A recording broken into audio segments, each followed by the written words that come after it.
Hello and welcome to the Divine Renovation podcast, where we seek to inspire and equip you to bring your parish from maintenance to mission. My name's Dan O'Rourke, and I'm in studio today with two of my best friends. It's good to see you, Ron Huntley. Good to be here. And Father James Mallon. It's always fun when we get to hang out. It's good to be back. Thanks. Great. So, guys, there's a couple things that I really wanted us to take some time to talk about today. And they're all around this concept of leadership. And what are the things that we need? What are the things that we need to be good leaders? And particularly things like virtues. What are some of the virtues we should be living out? The characters that should be part of who we are as leaders. Well, the question of virtue is a big one. It's something that, philosophers, going back to the ancient Greek philosophers, really wrestled with, and it's a big topic. But maybe before we jump into the specifics around what kind of virtues are needed for leaders today, maybe we can just contextualize things a little bit. How does that sound? Sounds good. Let's do that. Contextualize for That'll us. help me. I guess one of the questions is what exactly is a virtue? I'll start by contrasting it with what the opposite of a virtue is. The opposite of a virtue is a vice.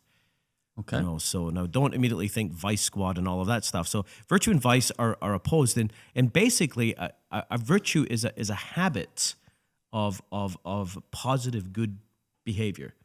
And if you've ever noticed that and it's very much a Catholic understanding of the human person that is in union with the thought of the ancient Greek philosophers, that you become good by doing good things. You become bad or evil by doing evil things. Like what you do affects who you become. And the more that you become that, the more you do it. And So it's a reflection of not just who you are, but who you're becoming. Exactly. Well, it's like, yeah, you can actually become a different person by choosing to do certain things. The more that we do a thing, you develop a habit. I mean, the thing is that there's a spiritual dimension to habits. There's a physical dimension to habits. There's the neurological. I always get that word mixed up. But there's there are pathways. The more you do something, there's a kind of not just physically kind of muscle memory, but also emotionally, psychologically. So the more you do a thing, the more you become that thing. And the more you do it, the easier it is to do it, even though at first it's quite difficult. So we all are familiar with the concept of a good habit and a bad habit. And so virtues, in a sense, are good habits, and vices are bad habits. And they really impact the kind of person that we become. The ancient philosophers identified a certain set of virtues, so the classical virtues. And later on in the Christian tradition, those virtues were embraced, but they added 3 new virtues they called theological virtues. So just very quickly, so the ancient virtues, and I hope I get this correct, it's prudence, justice, courage or fortitude, and I think self-control. So these are the 4 classical virtues. Now, what distinguishes them and how, from a Christian perspective, we understand them is that these 4 classical virtues, you don't need God's grace. So these are virtues that any human being can develop. You can become courageous by Facing your fear. Facing your fears. Because remember, courage doesn't mean I don't have fears. It means in spite of my fears, I lean into things. I press in, and you can actually grow and develop the virtue of courage. Right. Prudence or wisdom. You can develop it. You can develop it by learning, by reflecting, Finding mentors. Growing. I mean, anyone can grow in wisdom, and anyone can decrease in wisdom as well. Self-control. That's something. I mean, that's part of the spiritual discipline of Lent. That by self-sacrifice, delayed gratification. We all know in our own lives, like you can actually, if anyone who's tried to get fit to exercise, there's an element of self-control there. It's easier when you're in the habit, but we all know that it's very easy to fall out of the habit as well. And then the habit of justice, seeking to be in right relationship, always seeking to do the right thing for the right reasons. Yeah. It's very interesting though that even the classical virtues can, in a sense, be a bit relativistic. Okay. Because your perception of the good is going to be shaped by your environment. So think, for instance, of Nazi Germany. I remember watching this amazing movie a few years ago called Sophie Scholl, The Final Days. And Sophie Scholl and her brother and friends were student leaders. They were all Christians, a mixture of Lutherans and Catholics. And they led the Vice Rose movement. And they stood up against the Nazi regime, and they were later arrested and tried and executed within like 3 days. And it's an amazing movie. So Sophie showed The Final Days. But I remember the scene in the courtroom when they were condemned. What was so interesting is that they were condemned as criminals.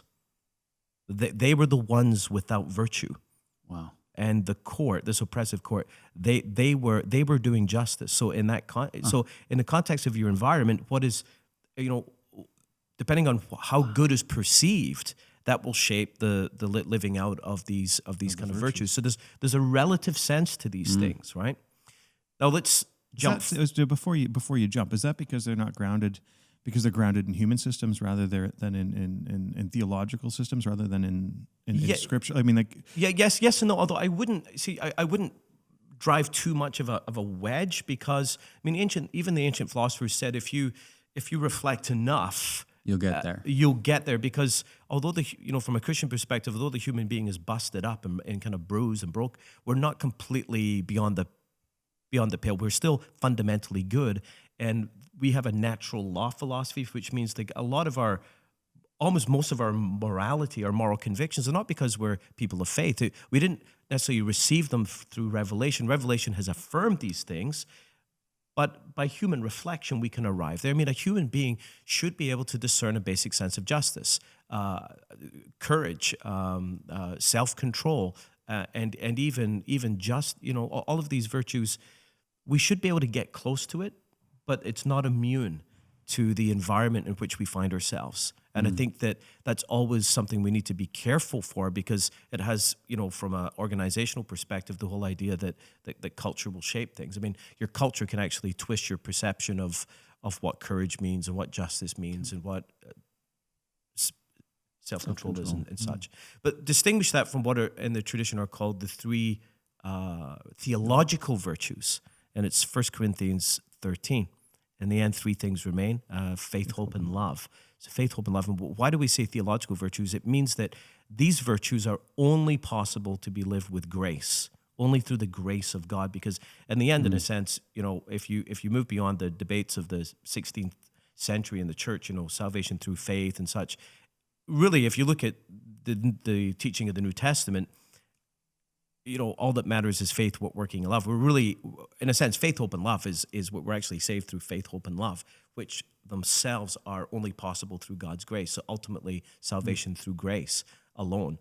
But faith, hope, and love are the theological virtues, and love as in the agape love, which is a reflection of God's love. So these are the three theological virtues. I think there are many.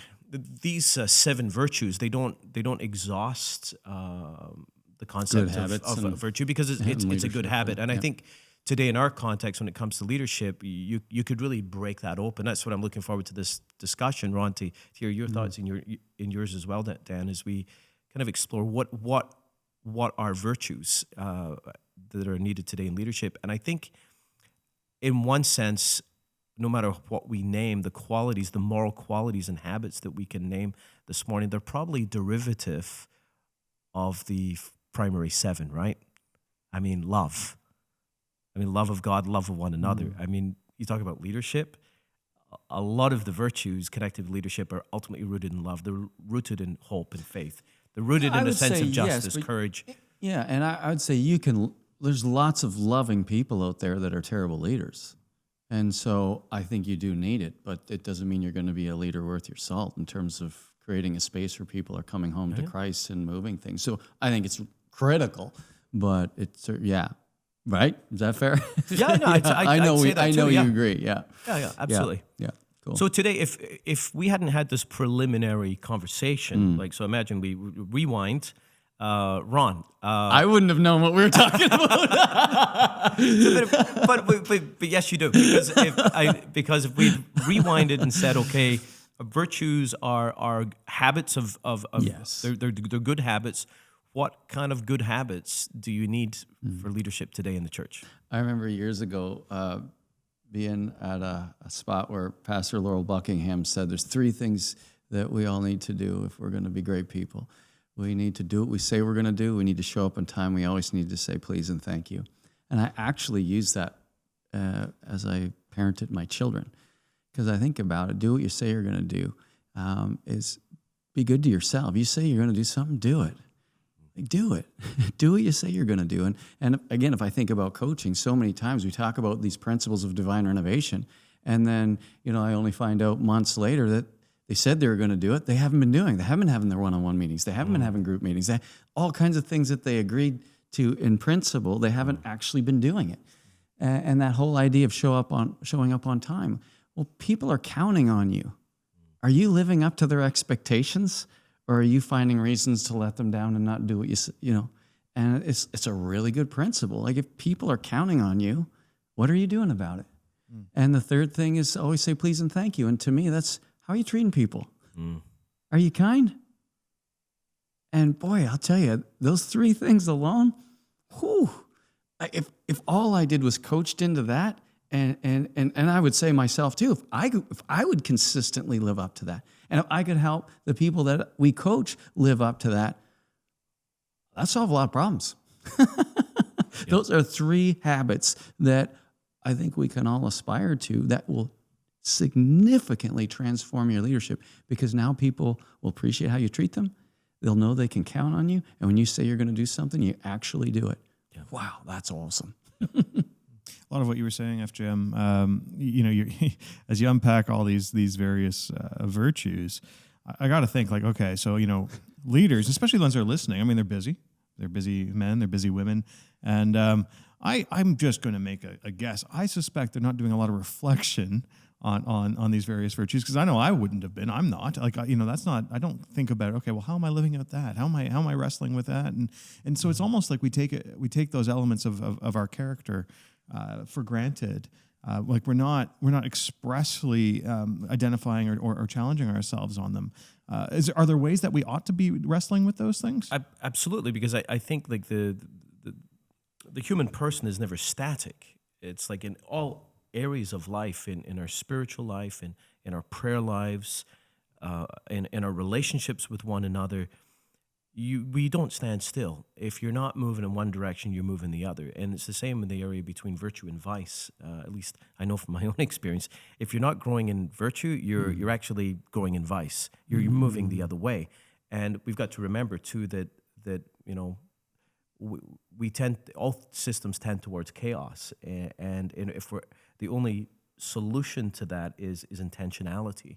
And intentionality is never easy, because you have to overcome inertia. You've got to push against this, patterns, human gravity. So unless you're being intentional about forming good habits as a leader, you're going to develop bad habits. And if you don't have people around you who can call you out and help you identify, you don't even know you've got them. Amen. I mean, Yeah, that's the story of my life. Is it's so easy to develop these bad habits that are not life-giving, that are not helpful, that are not contributing in a positive way to my leadership, and I don't even know that I've got them. Ron, you've been a tremendous help in that way for me, in the way that you've kindly and gently, and sometimes not so gently. Kindly and gently. You're talking about Ron. Kindly and gently.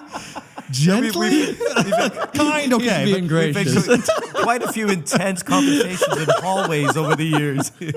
And it's like, oh my goodness, I didn't even realize I was doing that. I had no idea. Like, this is and it's not even just, a couple of times I did this. It's like, I've developed a habit. And the thing is about a habit, have you ever driven down a country road? And now I drive a Mini. So some of you might know I've got a Mini, and it's kind of low to the ground a little bit. I remember a couple of years ago on a dirt road, in a country road, going to someone's cottage, and it was, spring with the rain and all this. And on this road, the tire ruts were really deep. And if I had fallen into the tire ruts, I would have ripped off the bottom of my car. So I had to kind of move over a little bit and kind of try to ride and be very careful. But you know how hard it is to not fall into the ruts? These grooves? I mean, that's what they are. They're grooves in the road. And it goes both ways. If you have a habit of, developed a pattern of bad behavior, vice, and here's the thing: we got to think of vice beyond, sex, drugs, and rock and roll, right? That's not Right. what we're talking Yeah. about.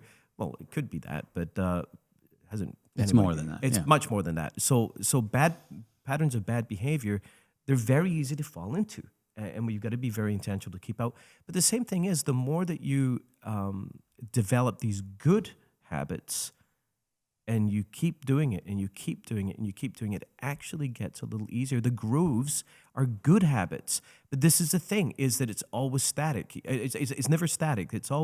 We're always either developing one way or developing another way. Can I take that word picture and keep working with it? Because I find that actually it's really hard to get out of the ruts that are vice.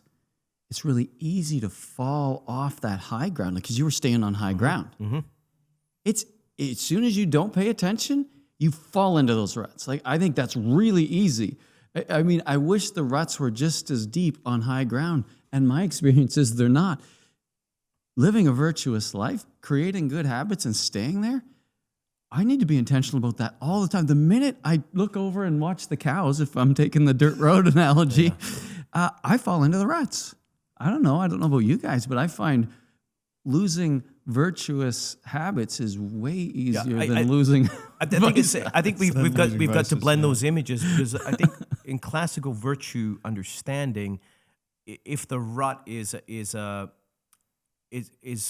pattern of behavior that becomes easier to do, the ruts can represent both virtue and vice. I mean, the thing is that the more you develop a good habit, the easier it becomes. That's True. just the truth. No, I agree. However, I agree with you.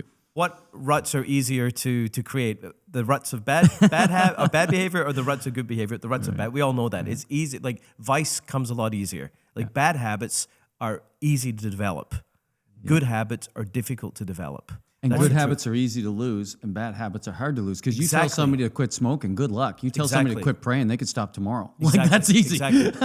but the truth still is that even with good, like, there is like the more you do good, the more good you become, and the more easier. It's never overall easy. It's always, you always have to die to yourself and all of these things. But it is there. I want to get back to the cow. So you mentioned the cow in the metaphor. Yeah, he was driving down the road and he was looking at the cow, and all of a sudden he fell into the wrong rut. And so, but here's the thing with the funny thing with, you know this when you drive, right? Like, I can remember, so when I was taking my motorcycle training, and when you're training to ride. I didn't know you had your motorcycle Yeah, I license. got a motorcycle license. Yeah. So anyway, so I was taking my motorcycle training years and years ago, and I remember among the things. So you're riding the bike, and you're paying attention to more things than you're used to, right? Been a long time driver, but it's different when you're on a bike and you're paying attention to all sorts of different things. You're worried about your weight and how you're moving the bike, and of course the one thing they teach you, and this is the same as when you drive a car, but it feels more real when you're on a motorcycle with no car around you to protect you. The one thing they teach you is, though, you automatically drive to where you're looking.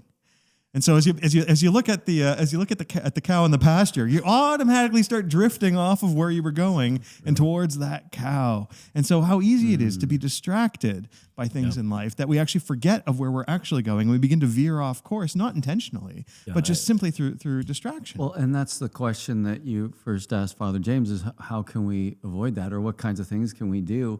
And that's where I think it's built right into what we try to do at Divine Renovation.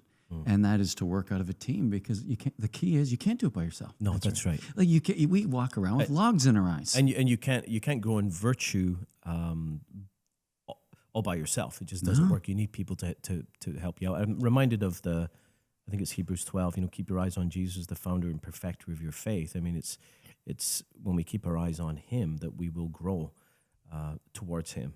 When we take our eyes off Him and begin to look at elsewhere, that's when we get into trouble. Like Peter getting out of the boat, walking on water. I mean, what a crazy thing, but he was doing it as long as he kept his eyes on Jesus. I prefer the cow metaphor. I think it's stronger. Well, and I think to myself, three things are critical. For you that are listening, there are three things I would say. One is, where are you aiming? What's your goal? Yeah. What do you believe success looks like? What does fruit look like? And as an organization, what does fruit look like? You need to be very intentional about where you're aiming, and you need to communicate it clearly to one another, because then out of a group, you can hold each other accountable to it. And the third thing is, how's your personal prayer life? Because if you are not spending time every day in Scripture and prayer, you are going to fail. And so those are the three things in doing what we do in terms of leading churches. And those are the three things that I think are essential. Recently at a gathering of church leaders, and I heard someone make the distinction between gifting and anointing.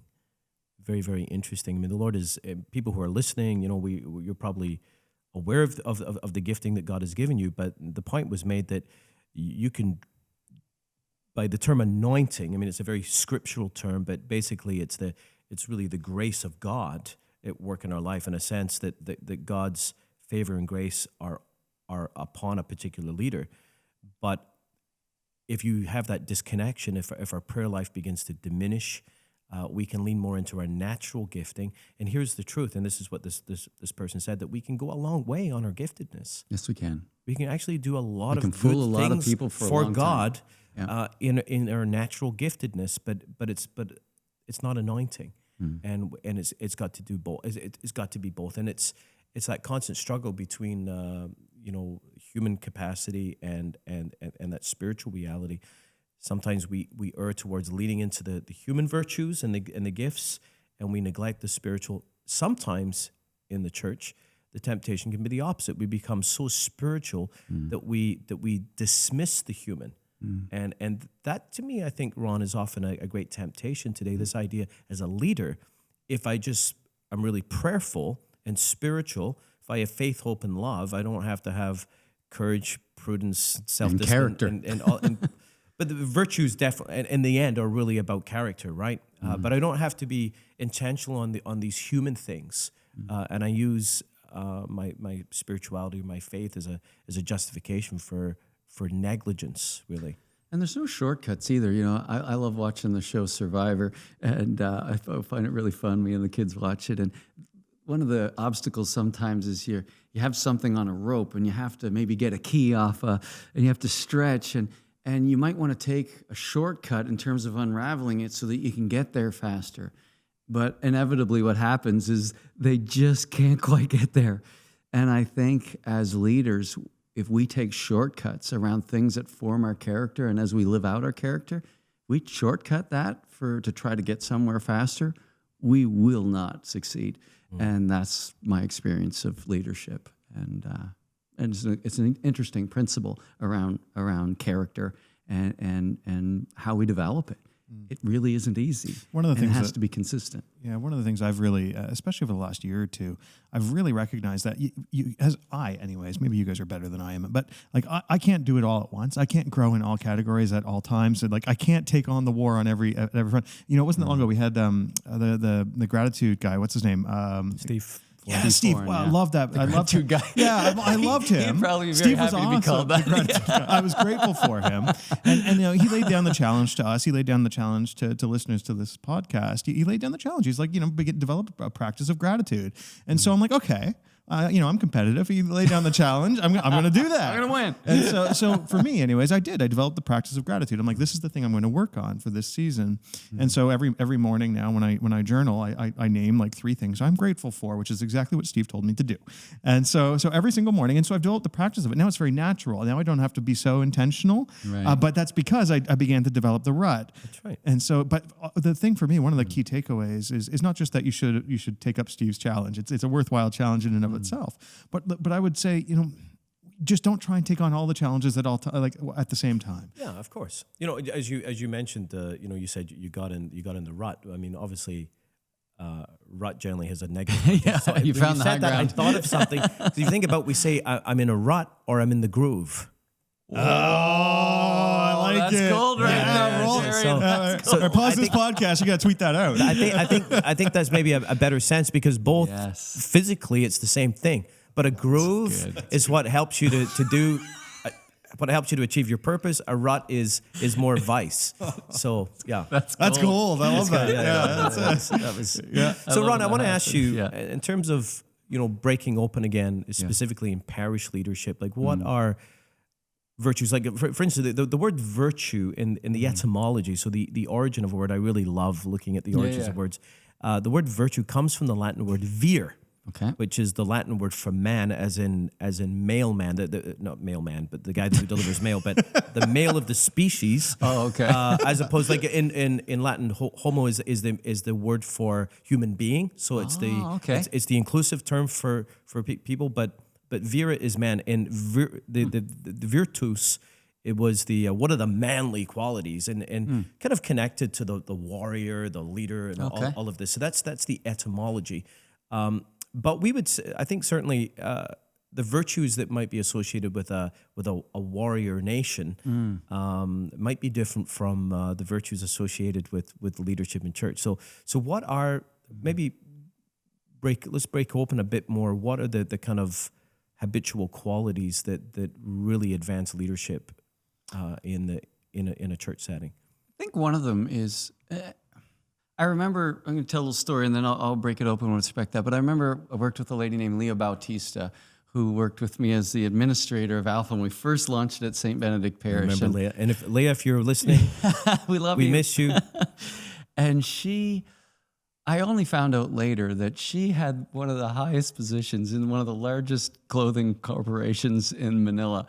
And when I realized how it's like, oh, that's why you're ridiculous. She's the most competent person I've ever had the privilege of working with in my life. And I felt silly because she always used to call me boss.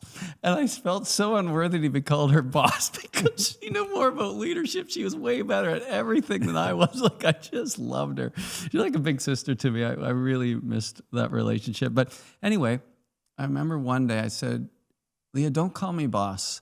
We're all in this together. And you know, and that was more about my own insecurity. And she grabbed me by the arm. She looked me right in the eye and she says, Ron, people need leaders. They need a leader. Never backed away from being their leader. I'm telling you, that touched my soul. And I realized she was right. And I needed to own, and not that I wasn't, but I wasn't around her. And that showed me that don't be insecure in who you are around anybody. If you've been given the opportunity to lead, then man up, lead. And I think a lot of times, particularly in the Catholic Church, priests have been beat up.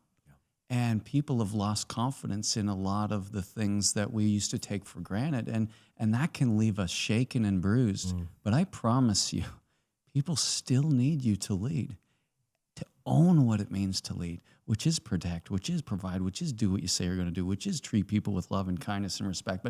And it is having a vision. It is going somewhere. And so I'm not saying be a dictator. Yeah. I'm saying be a great leader, own leadership, and live up to the expectations people have on you.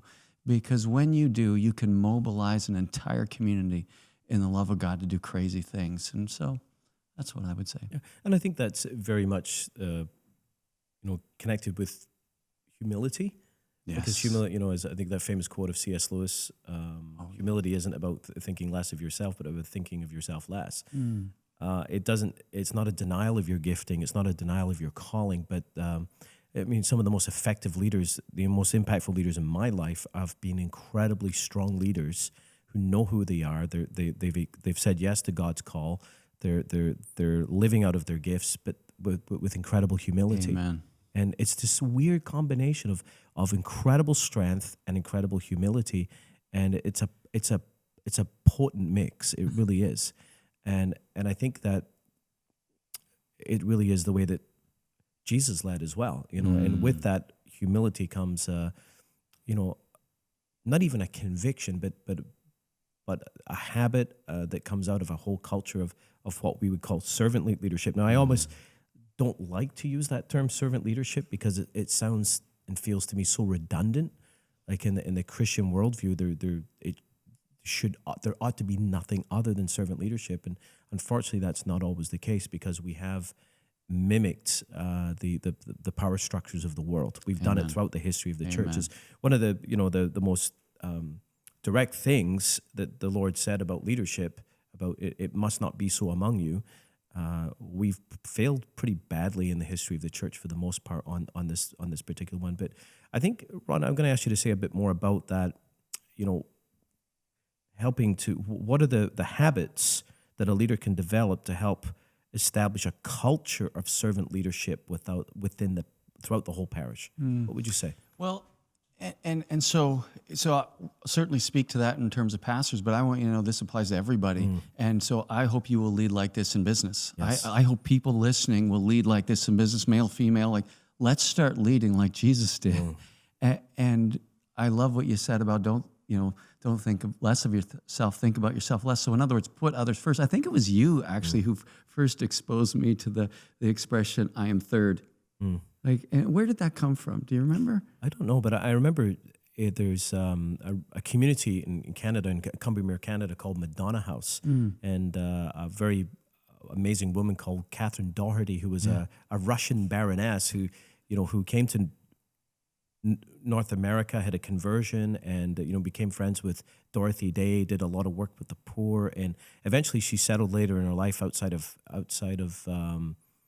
in a place Montreal in or Quebec or Ontario. Ontario, okay. And she set a community called Madonna House, and that was a kind of a phrase they used. I am third, and it was above a lot. They placed it above a lot of their doorways. So I mean, number one is God, number two is others, and finally number three, I'm third. Right. And so that whole principle, there it is. God first, others second, me third. And I think that's servant leadership in a nutshell.